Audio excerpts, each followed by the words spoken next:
O cheiro de sangue misturado com barro nunca mais saiu da minha memória, mesmo depois de tantos anos. Foi numa madrugada de temporal que vi meu próprio pai enterrar minha mãe viva no quintal de casa, enquanto ela ainda respirava e implorava por socorro. Meu nome é Antônia das Graças Silva. Tenho hoje 82 anos. E essa história que vou contar para vocês vai mexer com cada fibra do seu coração. Se você está me ouvindo agora, saiba que sua presença aqui me dá forças para dividir esse fardo que carrego há mais de 7 décadas. Antes de começar mesmo, quero que você saiba que ao se inscrever neste canal, você não está só me ajudando. Você está ajudando outras pessoas que passaram por situações parecidas a encontrarem sua voz e sua força. Cada inscrição é uma luz acesa na escuridão de alguém que ainda sofre em silêncio.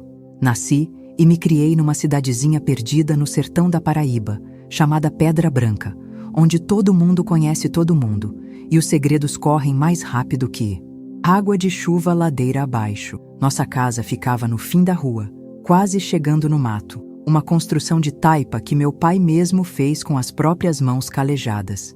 Era uma casa simples, de 3 cômodos pequenos, com um quintal grande cheio de pés de cajá e mandacaru, onde as galinhas ciscavam livremente e meu cachorro Nego dormia debaixo da sombra do juazeiro.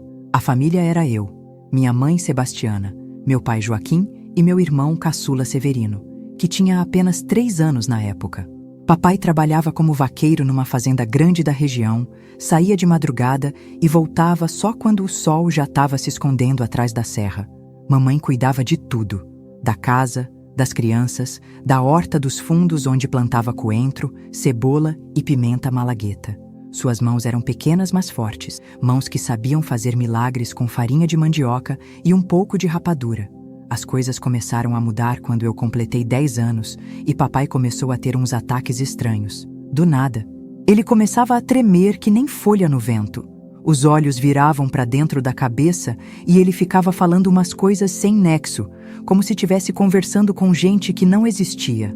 É coisa ruim, sussurrava a dona Firmina, nossa vizinha mais próxima, benzendo-se quando via papai naquele estado. Esse homem tá com o diabo no corpo. Mamãe não acreditava nessas coisas de macumba, dizia que era doença mesmo, que precisava levar papai num médico na cidade grande.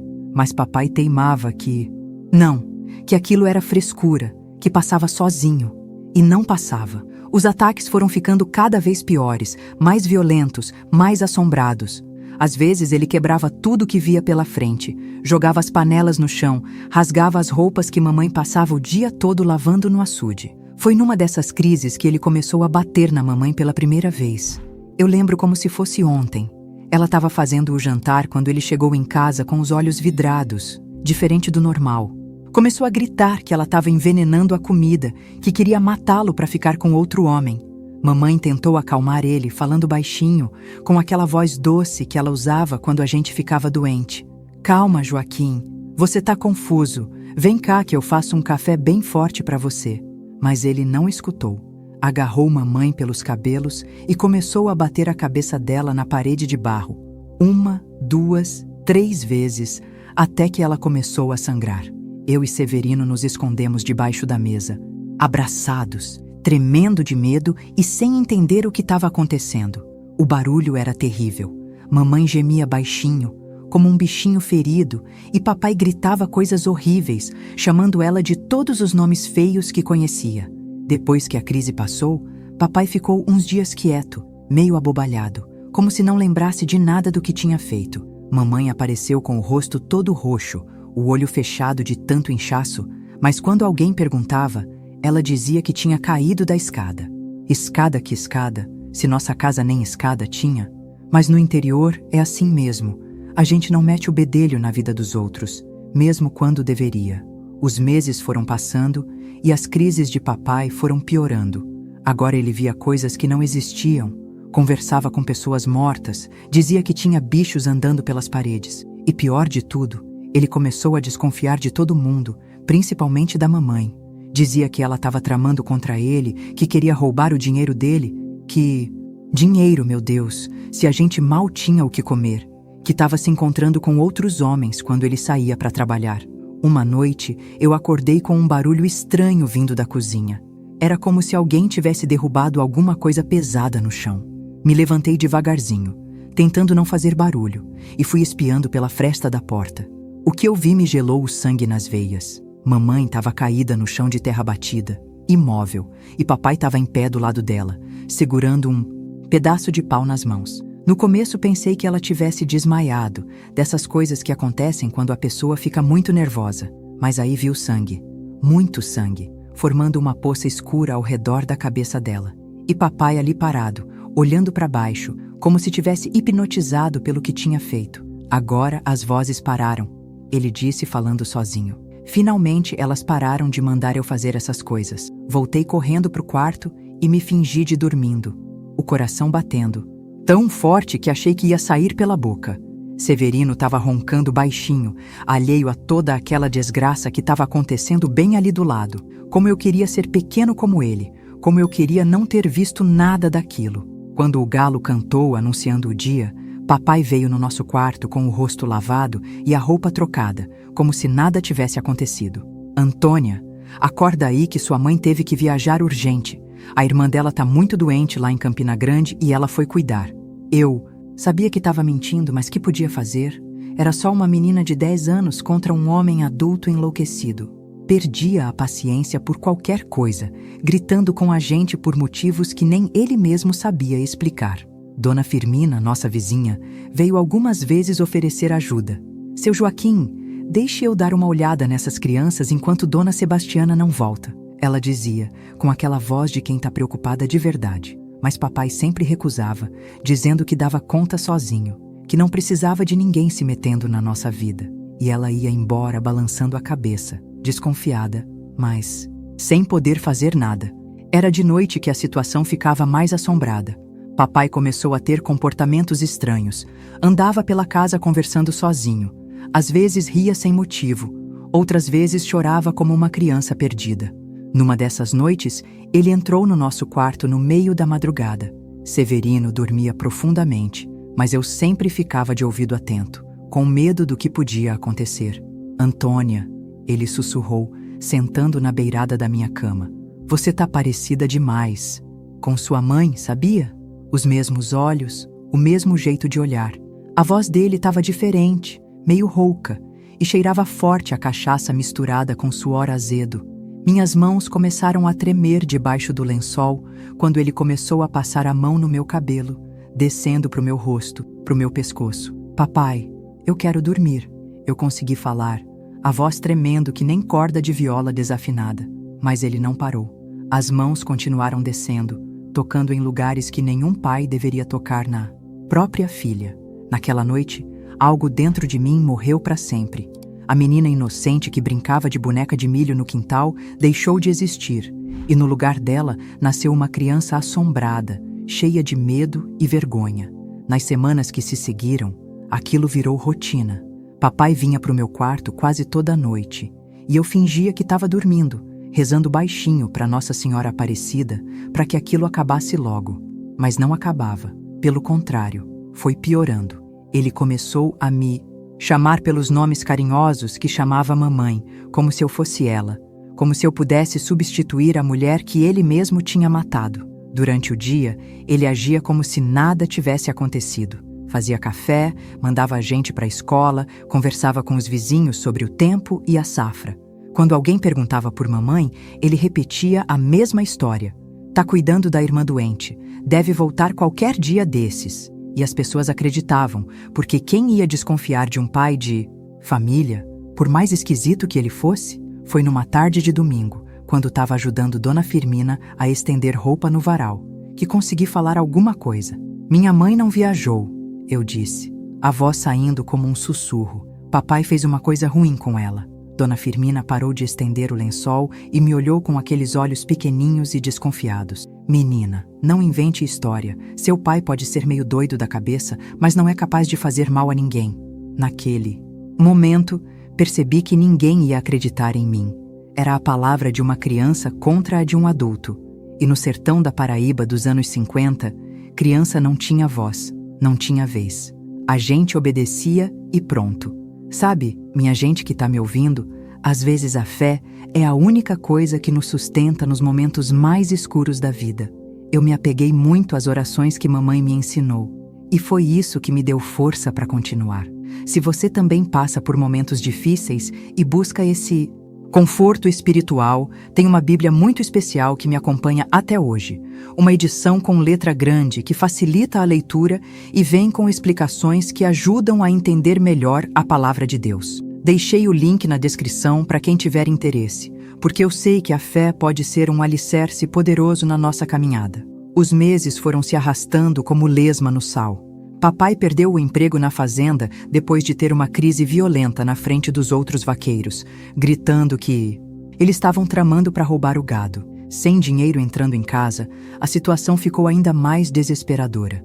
Às vezes passávamos dias comendo só farinha com rapadura, quando tinha. Severino começou a emagrecer, a ficar doente direto, mas papai não queria levar ele no posto de saúde. Dizia que médico era coisa para rico. Eu cuidava do meu irmãozinho como podia, dava banho nele, penteava o cabelo, contava as histórias que mamãe costumava contar. Ele perguntava por ela todo dia. Quando mamãe volta, Antônia? Tô com saudade dela. E eu mentia. Dizia que logo ela voltaria, trazendo presentes da cidade grande. Foi numa noite de setembro, quando o vento norte estava soprando forte e as folhas secas rodopiavam pelo quintal, que tomei uma decisão que mudaria tudo. Papai tinha bebido mais que o normal e estava dormindo pesado no quarto dele, roncando como um porco. Me levantei devagarzinho e fui até a cozinha, onde guardávamos as ferramentas. Peguei a enxada que ele usava para capinar e voltei para o quarto. Fiquei ali parada, olhando para ele dormindo, pensando em como seria fácil acabar com tudo aquilo. Uma pancada só e pronto, não ia mais machucar ninguém. Mas quando levantei a enxada, as mãos tremeram tanto que quase deixei ela cair. Não consegui. Não porque ele não merecesse, mas porque eu não queria carregar o peso de ser uma assassina pelo resto da vida. Voltei para a cozinha e sentei no chão de terra, chorando em silêncio. Foi aí que uma ideia diferente veio na minha cabeça. Se não podia matar ele, podia fazer algo ainda melhor. Podia contar a verdade para quem tinha autoridade para fazer alguma coisa. Chegava na cidade, era melhor não ter rabo preso, porque ele tinha fama de descobrir mentira de longe. Faltavam 5 dias para a próxima visita dele quando comecei a preparar meu plano. Não podia simplesmente chegar no delegado e contar a história. Precisava de prova. Precisava mostrar onde mamãe estava enterrada. Durante esses dias, fingi que estava tudo normal. Sorri quando papai falou comigo. Comi a comida horrível que ele fazia. E quando ele veio para o meu quarto de noite, eu suportei, calada, pensando apenas na liberdade que estava por vir.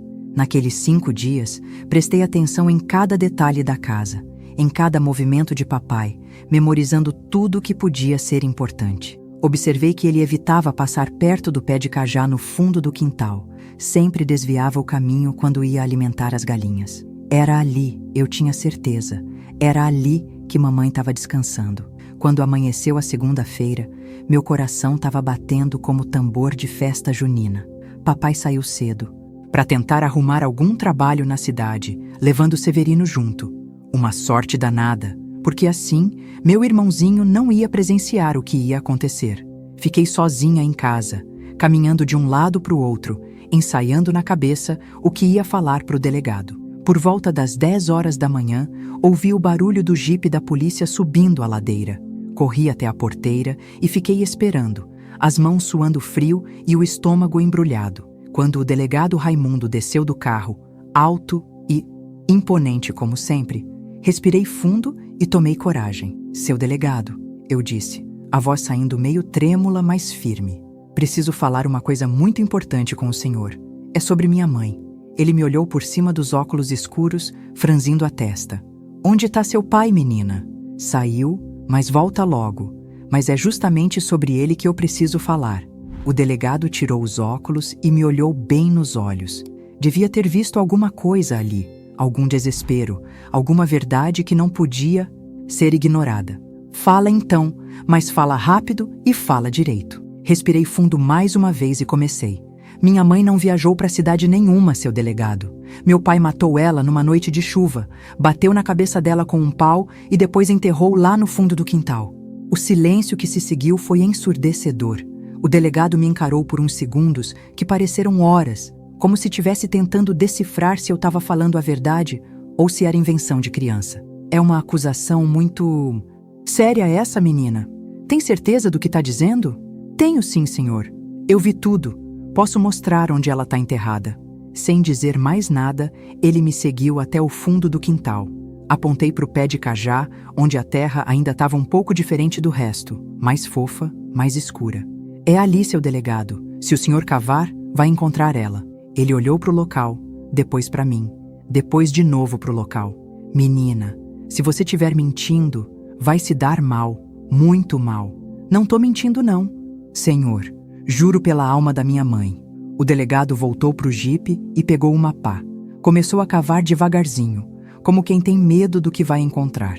Eu fiquei ali do lado, tremendo toda, mas sabendo que finalmente a verdade ia vir à tona. Não demorou muito até a pá bater em alguma coisa mole. Ele parou de cavar e me olhou com uma expressão que nunca vou esquecer. Uma mistura de horror e raiva. Meu Deus do céu! Ele murmurou se benzendo. Continuou cavando com mais cuidado, até que apareceu um pedaço do lençol florido que mamãe usava nos domingos. Aquele que ela gostava tanto, porque dizia que a fazia se sentir bonita. O cheiro que subiu da cova era terrível. Um cheiro de morte e terra úmida que me fez vomitar ali mesmo no quintal. Foi nesse momento que ouvimos o barulho do jipe de papai chegando. O delegado rapidamente cobriu a cova de volta e me puxou para trás do cajueiro. Fica quieta e deixa eu resolver isso, ele sussurrou. Papai chegou com Severino no colo, cantarolando uma música qualquer, sem desconfiar de nada. Joaquim, o delegado gritou, aparecendo de trás da árvore. Papai quase deixou Severino cair no chão de tanto susto. Delegado, que honra receber o senhor na minha humilde casa. Em que posso ajudar? A voz dele estava tremendo, e eu podia ver o nervosismo nos olhos. Onde está sua mulher, Joaquim? Ah, seu delegado, a Sebastiana viajou para Campina Grande cuidar da irmã doente. Faz uns 3 meses já, mas deve voltar logo. É mesmo? O delegado se aproximou mais. E por que sua filha me disse que você matou ela e a enterrou aqui no quintal? O rosto de papai ficou branco como algodão. Severino começou a chorar, sentindo que alguma coisa muito ruim estava acontecendo. Papai me olhou com um ódio que me gelou o sangue, mas depois voltou a atenção para o delegado. Essa menina anda muito inventiva, delegado. Desde que a mãe viajou, ela ficou meio perturbada da cabeça. Fica inventando história. Criança, né? Tem uma imaginação danada. Mas o delegado não estava acreditando. Então não vai se importar se eu der uma olhada por aqui, né? E sem esperar resposta, foi direto pro pé de cajá e começou a cavar de novo. Dessa vez não parou até descobrir completamente o corpo da mamãe. O que aconteceu depois foi um turbilhão de gritos, choro e confusão. Papai primeiro tentou negar, depois disse que tinha sido acidente, que ele não estava em si quando aconteceu. Mas quando o delegado perguntou sobre o que ele fazia comigo de noite, ele desabou completamente e confessou tudo, chorando como uma criança. As vozes mandavam eu fazer. Ele repetia sem parar. Eu não queria, mas as vozes não paravam de mandar. O delegado chamou reforço pelo rádio do jipe, e em pouco tempo a casa estava cheia de policiais. Levaram papai algemado, ele gritando que não era culpa dele, que era a doença que comandava. Levaram também o corpo da mamãe, envolvido num lençol limpo, com todo o respeito que ela merecia. Eu e Severino ficamos sozinhos naquela casa que de repente parecia gigante e vazia. Dona Firmina veio nos buscar naquela mesma noite. Nos levou para a casa dela até que aparecesse algum parente para nos criar. Ela preparou um banho quente e uma sopa de galinha. Mas eu não conseguia comer nada. Só queria chorar toda a dor que tinha guardado durante meses. Você foi muito corajosa, menina, Dona Firmina disse, fazendo cafuné na minha cabeça. Muito corajosa mesmo. Mas eu não me sentia corajosa. Me sentia vazia, como se tivessem arrancado um pedaço da minha alma e jogado fora. Se você chegou até aqui comigo nessa história tão pesada, eu fico muito grata por você ter a coragem de ouvir algo tão difícil. Sei que não é fácil, mas é importante que essas histórias sejam contadas. Se você puder, Se inscreva no canal para ajudar outras pessoas que passaram por situações parecidas a encontrarem força nas suas próprias batalhas. E me conta aí nos comentários o que você faria no lugar de uma criança de 10 anos nessa situação? Como você acha que conseguiu coragem para denunciar o próprio pai, contando o que tinha acontecido e veio buscar a gente no mesmo dia? Minha Nossa Senhora, ela disse quando me viu, me puxando num abraço apertado que cheirava a sabonete de glicerina e água de colônia barata. Como você conseguiu passar por tudo isso, menina? Como conseguiu ser tão forte? Eu não soube responder, porque não me sentia forte. Me sentia quebrada por dentro, como um pote de barro que alguém tinha jogado no chão e depois tentado colar os pedaços. Tia Conceição era uma mulher decidida, daquelas que não tinha medo de enfrentar o mundo para proteger quem amava. Trabalhava numa fábrica desde os 15 anos. Nunca tinha casado porque dizia que homem só servia para dar trabalho. E tinha uma boca que não poupava ninguém quando precisava defender o que era certo. Vocês vão morar comigo em Recife, ela anunciou sem dar espaço para discussão. Aqui nessa cidade assombrada vocês não ficam mais nem um dia. A viagem de ônibus até Recife foi a primeira vez que saí de Pedra Branca. Severino passou o caminho todo enjoado, vomitando numa sacola que tia Conceição tinha levado, enquanto eu ficava grudada na janela, vendo o mundo mudar, conforme a gente se afastava do sertão. As caatingas secas foram dando lugar a plantações verdes, depois a casas cada vez maiores, até que chegamos numa cidade tão grande que me deu tontura só de olhar. A casa de tia Conceição ficava num bairro operário, numa rua de paralelepípedo, onde as casas eram coladas uma na outra, como dentes numa boca. Era pequena, só 2 quartos, uma sala e uma cozinha que também servia de área de serviço, mas era limpa, organizada e cheirava a desinfetante e flores de plástico. Não é palácio, ela disse se desculpando, mas é honesta. Aqui vocês vão ter sossego para se curar dessas feridas. Os primeiros meses em Recife foram os mais difíceis da minha vida. Eu tinha pesadelos quase toda noite. Acordava gritando e suando frio, revivendo a cena do sangue da mamãe se espalhando pelo chão. Às vezes, sonhava que ela estava viva e me chamando de dentro da terra, pedindo para eu ir buscar ela. Outras vezes, sonhava com as mãos de papai me tocando e acordava me sentindo suja, com vontade de tomar banho até arrancar a pele. Tia Conceição percebeu que eu estava sofrendo mais do que mostrava. Numa noite dessas de pesadelo, ela sentou na beirada da minha cama e começou a conversar comigo de um jeito que ninguém nunca tinha feito. Antônia, o que seu pai fez com você e com sua mãe foi uma monstruosidade, mas você precisa entender uma coisa. Você não tem culpa de nada disso. Nada que aconteceu foi por sua causa. Era a primeira vez que alguém me dizia isso tão claramente. Eu carregava uma culpa terrível, achando que se tivesse contado antes sobre os primeiros espancamentos, talvez mamãe ainda tivesse viva. Se tivesse gritado mais alto quando papai me tocava, talvez alguém tivesse ouvido e me ajudado. Tia Conceição sacudiu minha cabeça com as 2 mãos e olhou bem no fundo dos meus olhos. Você era uma criança, Antônia.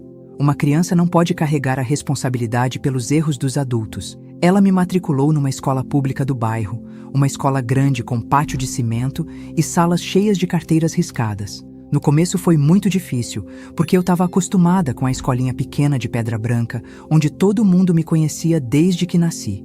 Aqui eu era apenas mais uma menina do interior, com sotaque carregado e jeito acanhado de quem não estava acostumada com a agitação da cidade grande. As outras crianças percebiam que eu era diferente, não só pelo jeito de falar, mas pela tristeza que eu carregava nos olhos, pela forma como eu me encolhia quando alguém falava mais alto, pelo jeito que eu evitava qualquer contato físico, até mesmo os abraços inocentes dos colegas. A professora, Dona Marlene, uma senhora gordinha de óculos grossos e paciência infinita, percebeu que alguma coisa grave tinha acontecido comigo. Você quer conversar, Antônia? Ela perguntou um dia depois da aula, quando todos os outros já tinham ido embora. Eu balancei a cabeça que não, mas ela insistiu.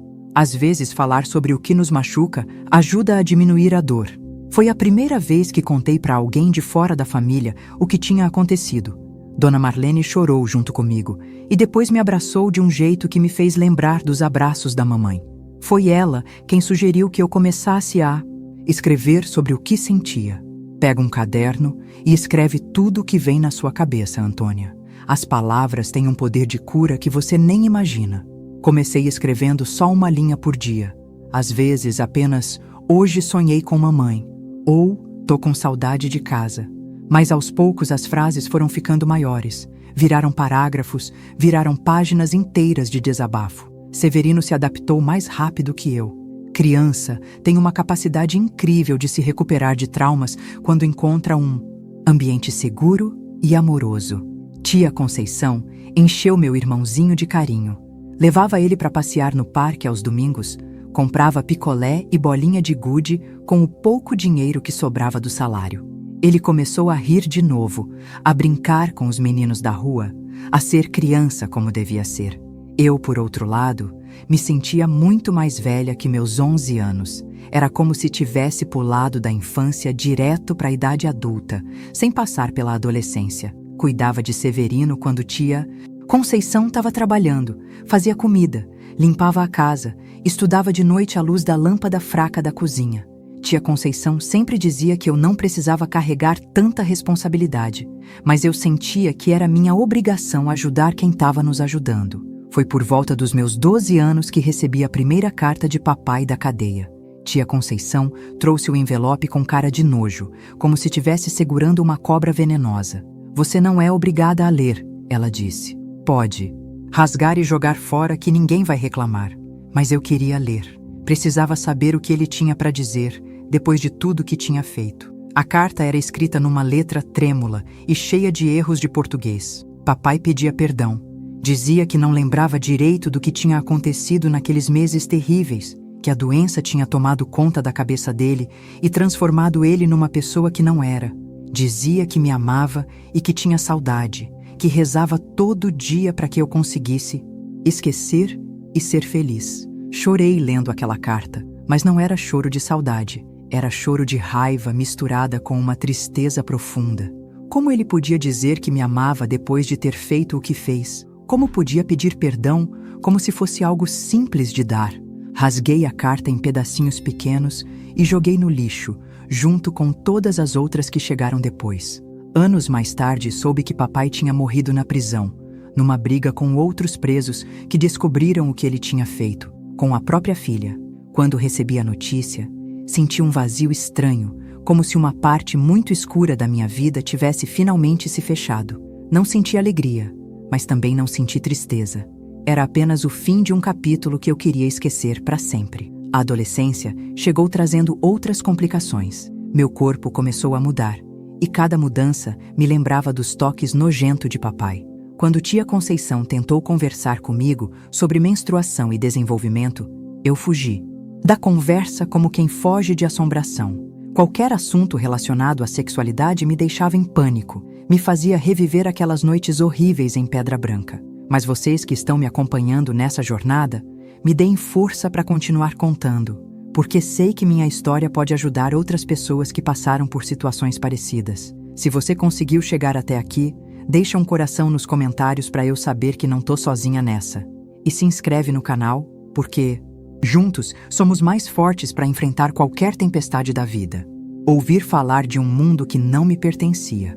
Foi nessa época que conheci Josimar, um rapaz 2 anos mais velho que eu, filho da dona da padaria onde tia Conceição comprava pão todo dia. Ele era diferente dos outros meninos do bairro, quieto, respeitoso, sempre com um livro debaixo do braço e um jeito gentil de falar que não parecia ameaçador. Trabalhava na padaria desde os 12 anos, acordava de madrugada para ajudar o padeiro a fazer os pães e estudava à noite numa escola técnica. No começo, quando ele tentava puxar conversa comigo, eu respondia com monossílabos e saía correndo. Mas Josimar era persistente de um jeito respeitoso. Nunca insistiu quando eu mostrava que não queria conversa, mas também nunca desistiu completamente. Um dia, quando eu estava comprando pão e ele percebeu que eu estava carregando um livro da biblioteca, começamos a conversar sobre literatura. "Você gosta de ler?" ele perguntou. E pela primeira vez em anos, eu senti vontade de conversar com alguém sobre algo que não fosse dor e trauma. Descobrimos que gostávamos dos mesmos autores, dos mesmos tipos de história.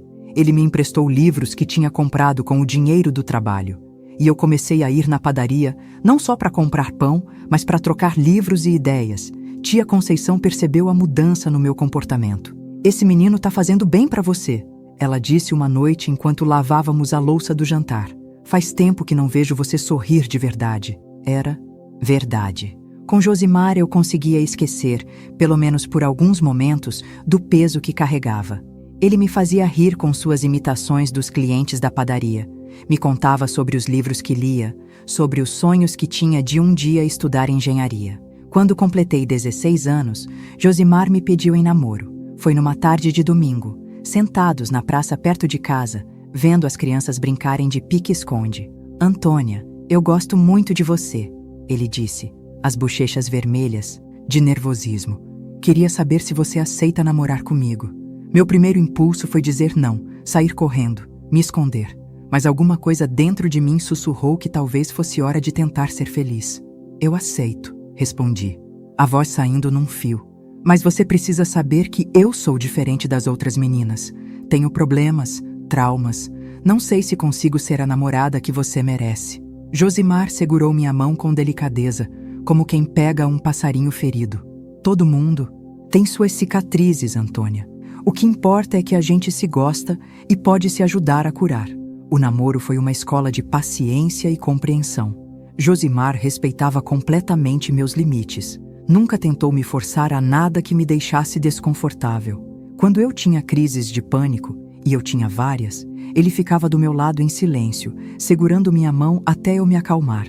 Nunca perguntou diretamente o que tinha acontecido comigo, mas de alguma forma sabia que era algo grave.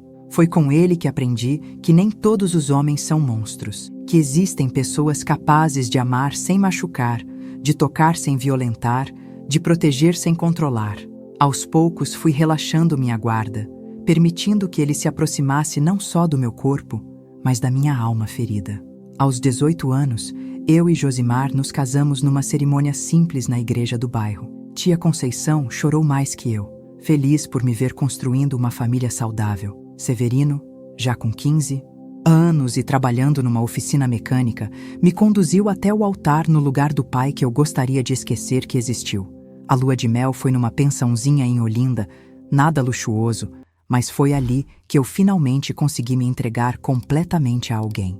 Josimar foi paciente, carinhoso, respeitou cada lágrima que escorreu no meio da intimidade quando memórias ruins vinham à tona. A gente vai no seu tempo, ele sussurrava. Não tem pressa, não tem cobrança. Construímos uma vida.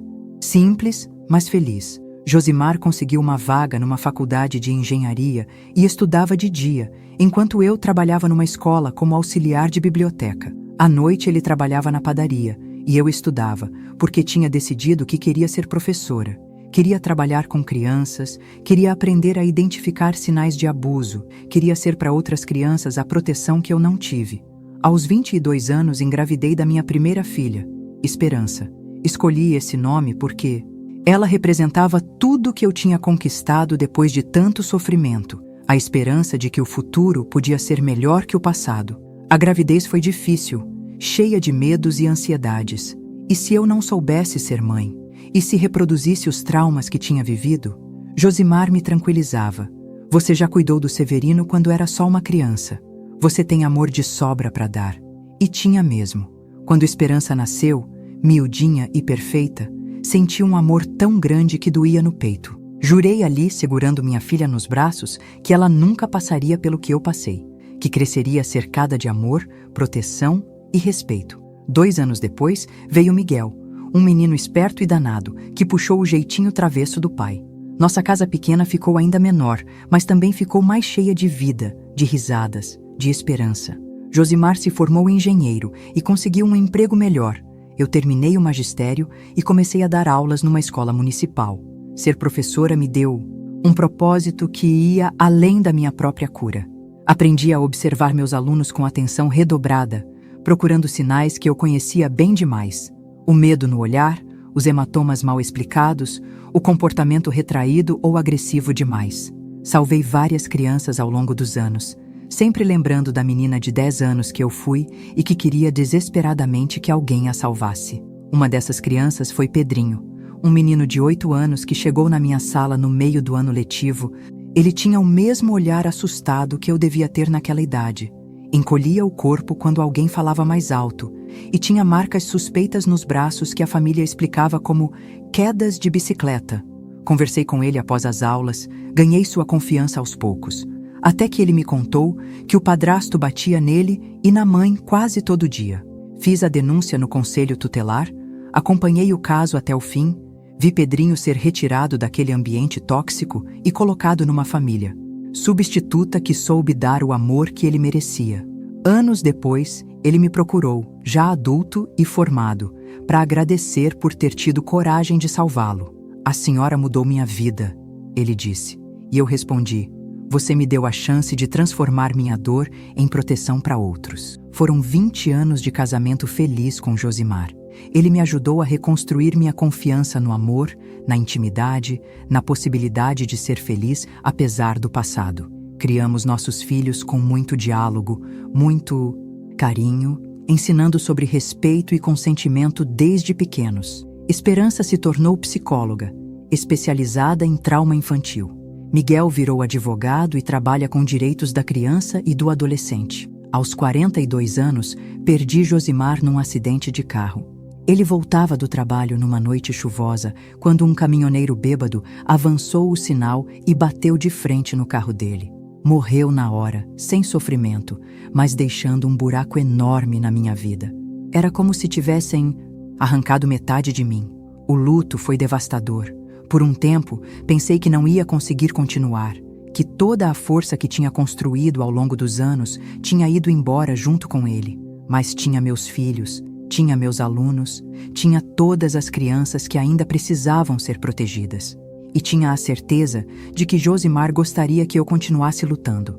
Lentamente, aprendi a viver sozinha, sem me sentir abandonada. Continuei dando aulas, continuei salvando crianças, continuei acreditando que o amor sempre vence o medo. Hoje, aos 68 anos, sei que minha história não é só sobre sobrevivência, é sobre transformação, sobre como podemos usar nossa dor para curar a dor dos outros. Casa onde criamos nossos filhos, onde cada canto guardava memórias felizes que eu não queria abandonar.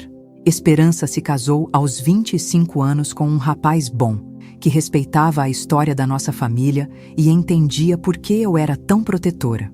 Me deu 3 netos lindos, João Pedro, Maria Clara e o pequeno Antônio, que nasceu com os mesmos olhos espertos do avô Josimar. Miguel também constituiu família. Me presenteou com 2 netinhas, Isabela e Sofia, que enchem minha casa de risos e travessuras todo fim de semana. Ser avó me trouxe uma alegria que eu não esperava mais sentir. Ver essas criancinhas crescendo livres, protegidas, amadas, me fazia lembrar que toda a luta valeu a pena. Quando eles dormem no meu colo, quando me chamam de vovó Antônia com aquelas vozes doces de criança, sinto que consegui quebrar de vez o ciclo de violência que poderia ter se perpetuado na nossa família. Aos 50 anos, tomei uma decisão que mudou completamente o rumo da minha vida. Resolvi estudar psicologia.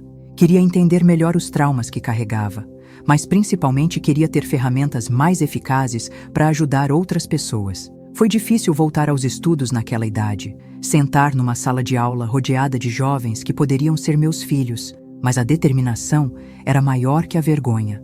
Meus colegas de faculdade no começo estranhavam aquela senhora de cabelos grisalhos que tomava notas detalhadas de tudo, que fazia perguntas profundas nas aulas, que parecia ter uma urgência diferente para aprender.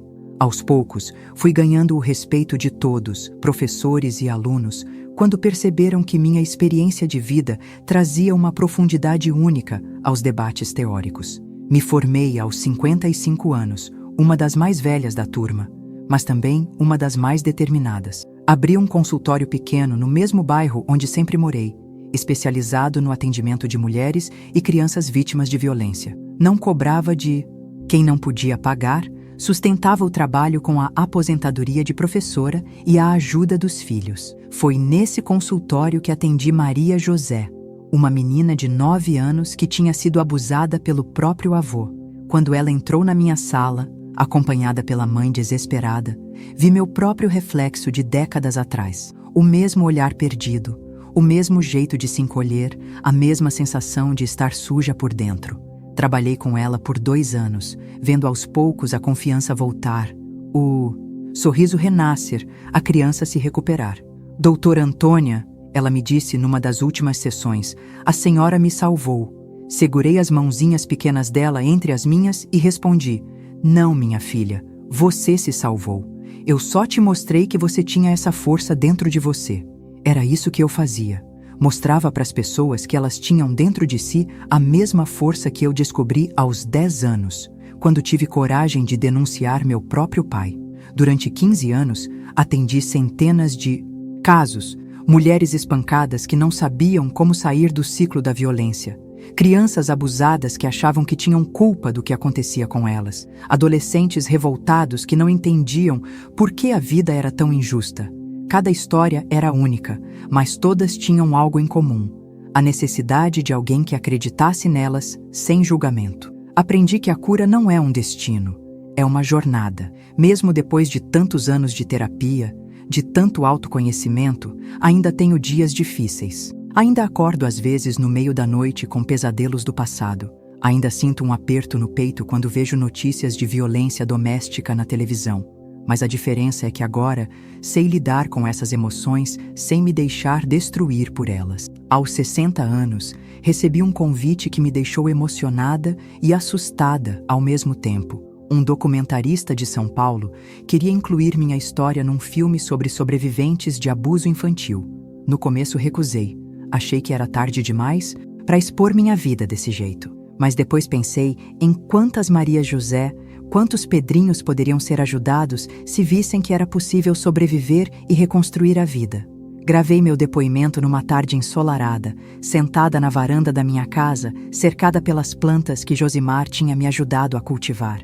Contei tudo: a violência, o abuso, o medo, mas também a coragem, a reconstrução, a possibilidade de transformar dor em força. Quando o documentário foi lançado, recebi centenas de cartas e mensagens de pessoas agradecendo por ter tido coragem de falar.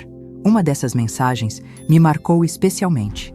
Era de uma senhora de 70 anos que escreveu: Dona Antônia, guardei esse segredo por 60 anos. Depois de ver seu depoimento, tive coragem de contar para minha filha o que meu pai fez comigo quando eu era criança. Pela primeira vez na vida, me sinto livre. Foi nesse momento que entendi o verdadeiro poder da nossa voz quando decidimos quebrar o silêncio. Hoje, aos 82 anos, já não tenho mais a energia de antes, mas ainda recebo pessoas no meu consultório uma vez por semana. Meus cabelos são completamente brancos, minhas mãos estão cheias de rugas e manchas da idade, mas meus olhos ainda brilham com a mesma determinação de quando era uma menina de 10 anos decidida a fazer justiça. Severino, meu irmãozinho que protegi tanto, se tornou um homem bom. Casou, teve filhos, construiu uma vida honesta longe das sombras do nosso passado. Às vezes conversamos sobre aqueles dias terríveis em Pedra Branca, e ele sempre diz: Antônia, você foi minha heroína.